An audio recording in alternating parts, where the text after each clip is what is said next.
Measurement competition किससे है? तो एक बार जो भी ऑब्जेक्ट को देखना तो उसे किससे देखोगे? खुली आंख से। तो खुली आंख से देखा, कितना दिखा सबसे बड़ा? खुली आंख से जानता आदमी कि 25 सेंटीमीटर पर रखेंगे, डी कितना होता है? 25 सेंटीमीटर। तो 25 सेंटीमीटर से तुम यहाँ से तुम्हारी आंख पे जो एंगल बनता है वो चीज़ देखता आदमी। तुम यहाँ पे आंख अपने लगा के रखे हो,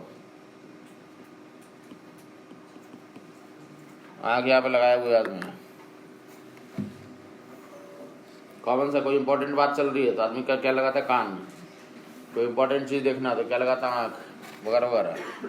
तुम यहाँ पे आँख लगाए हुए हो कि सबसे बड़ा से बड़ा देख लूँ, तो सबसे बड़ा से बड़ा कब दिखेगा वो? जब ऑब्जेक्ट कितनी दूरी पे हो? 25 सेंटीमीटर पे। कितनी दूरी पे हो? तो आँख पे जो आँख पे एंगल बनता है उससे बदलता है कि क्या साइज होगा, थीटा नॉट की वैल्यू। ये बोलते खुली हुई आँख, नेकेड। नेकेड आई से ये दर्शन होंगे, नेकेड आई से ये दर्शन होंगे। Theta not equal to h/d। नंगी आँख से।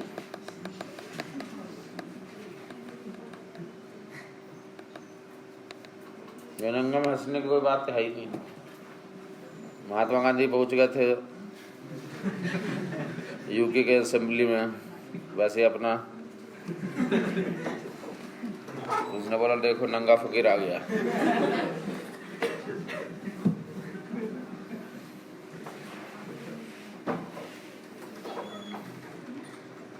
हंसने कोई मीनिंग है ही नहीं, h/d।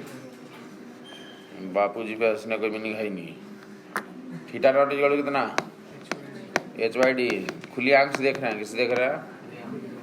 आप बोलिए कि खुली आंख से ये देखा, और कुछ जब ऑपरेटर्स लगा के देखेंगे, सिंपल मैग्नीफायर लगा के देखेंगे, तो मैग्नीफिकेशन कुछ मिलेगा थीटा। मैग्नीफायर लगा के देखा तो क्या दिखा? थीटा। दोनों का रेशियो क्या बोलते हैं? That is magnification.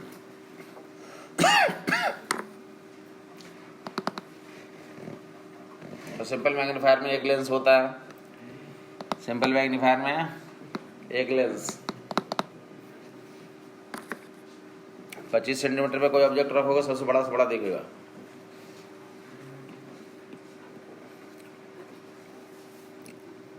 कहानी के लिए रहोगे पास वाली ऑब्जेक्ट पास से ऑब्जेक्ट पास रहता तो क्या दिखता है? बड़ा दिखता है। तो थीटा नॉट तुमने मेजर कर लिया कि खुली आंख से देख लिया। दूसरी बार कैसे? तो सिंपल मैग्नीफायर लगा के देखोगे। सिंपल, ये सिंगल लेंस को क्या बोलते हैं? Simple magnifier. सिंपल मैग्नीफायर से देखोगे तो इस बार आंख पे कितना एंगल बन रहा है? थीटा इज इक्वल टू, ये थीटा मेजर करोगे तो कितना लिखते हैं? h/f।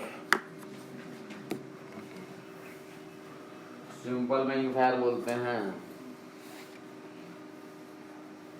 आदमी गली मोहल्ले में रोड पे इसको लगा के आदमी पेपर ऊपर पढ़ता रहता है, बोलता है मैं दिख नहीं रहा, लाओ हमारा सिंपल मैग्नीफायर लाओ।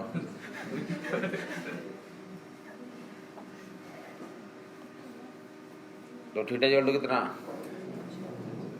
तो बस हो गया मैग्नीफिकेशन। सिंपल मैग्नीफायर बोलते हैं simple microscope.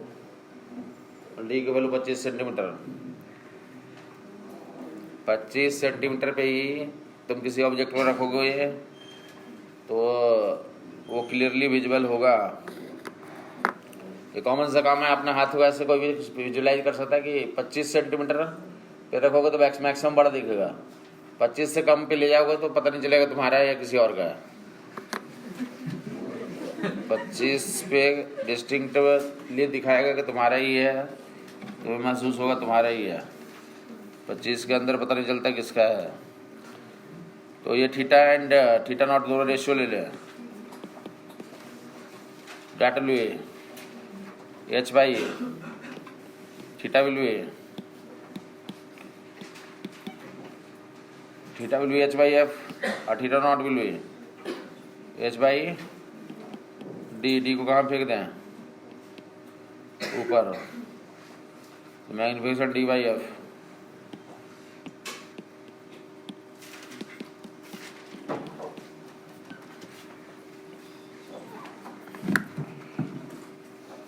Magnification will be dy/f.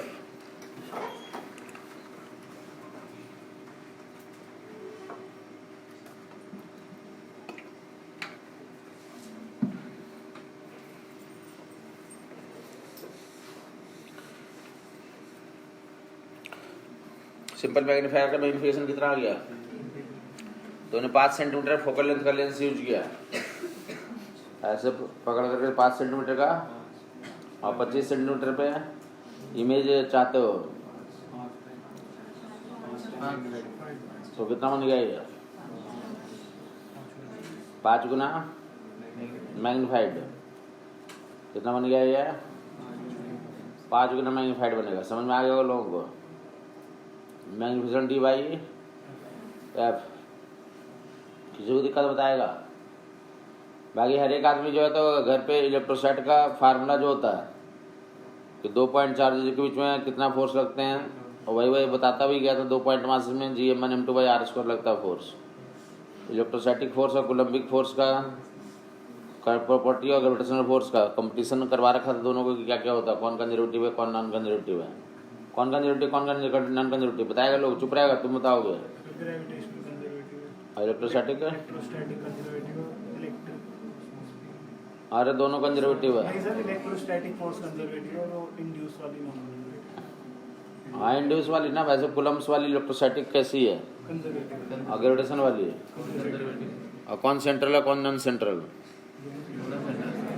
तो आदमी को प्रॉपर्टी बता रहा कौन मीडियम पे डिपेंड करता है कौन मीडियम पे डिपेंड नहीं करता। इलेक्ट्रोस्टैटिक करती है मीडियम पे, और कौन? तो ऐसे काम करवा रखा पहले भी। बंटवारा करना होगा चार्ज को तो मैक्सिमम फोर्स के लिए कैसे कैसे बंटवारा करते हैं? आधा आधा। तो मास को बंटवारा करना होगा कैसे करेंगे? रिंग के एक्सिस पे इलेक्ट्रिक फील्ड का फार्मूला बताओगे साहब? चुप रहेगा बाकी लोग? रिंग के एक्सिस पे इलेक्ट्रिक फील्ड का फार्मूला? चुप रहेगा बाकी लोग? KQ r² + x² पर रिंग में क्या बोलेंगे साहब? वहाँ मास रहेगा तो Gmx/r² + x² / 3/2।